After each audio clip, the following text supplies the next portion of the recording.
Per 3 minuti e 30. Représentante, il faut être clair aujourd'hui. Pour beaucoup de Palestiniens, et je reviens de Ramallah et des universités palestiniennes, deux solutions n'est plus à l'ordre du jour. Les Israéliens n'en veulent pas, ne nous mentons pas.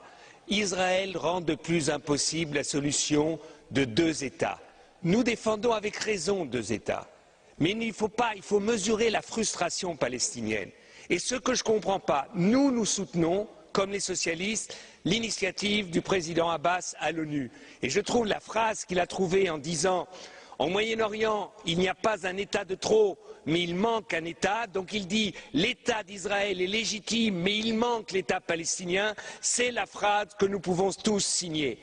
Seulement, ce que je ne comprends pas, Madame la Haute Représentante, c'est que vous arrivez ici à dire « Nous regrettons que l'Israël ait décidé aujourd'hui la construction de 1100 ». Au moins, condamnez-le et ne le regrettez pas. Dites que c'est impossible, soyez clairs. Et deuxièmement, même si nous sommes pour la reconnaissance de l'État d'Israël, de l'État palestinien tout de suite, au moins dites aux Israéliens, dites-leur, s'ils continuent les constructions, eh bien vous pousserez les États européens à tout de suite accepter la reconnaissance de l'État palestinien. Faites-leur le même chantage qu'ils font avec vous, parce qu'avec vous ils disent on va négocier et en même temps ils continuent à occuper.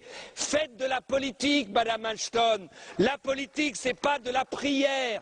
Aujourd'hui, il y a en Israël des centaines de milliers de personnes qui s'opposent à la politique de Netanyahou. Il faut que l'Union européenne, il faut que nous, ici, nous soyons sincères et Monsieur Tzanok, ne soyons pas cyniques. L'État d'Israël a été reconnu unilatéralement par l'ONU en 1947 et c'était juste.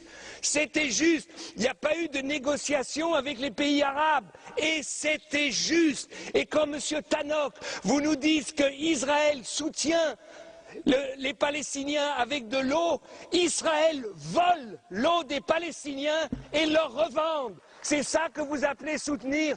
Enfin, il faut arrêter un peu avec notre cynisme européen.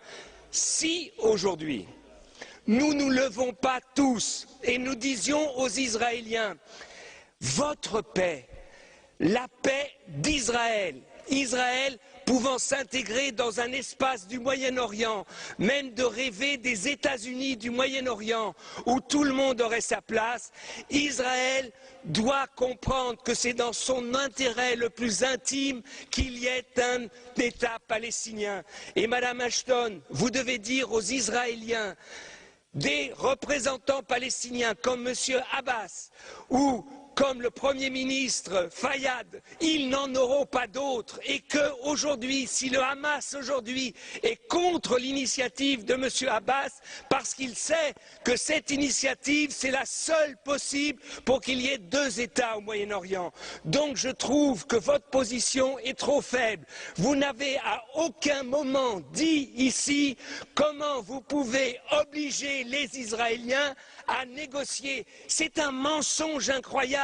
Ils disent on va négocier sans conditions parce que sur le terrain, on est en train de changer les conditions. On est en train de continuer l'occupation. Donc dites aux Israéliens où ils arrêtent tout de suite les colonies, la colonisation et la construction, où l'Union européenne soutiendra tout de suite la reconnaissance de l'État palestinien maintenant dans la 66e réunion des États de l'ONU.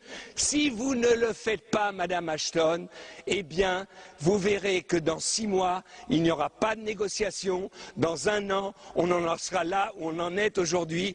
Vous reviendrez ici, vous dites il faut que les Israéliens et les Palestiniens comprennent que ce n'est que par les négociations qu'ils arriveront à la paix.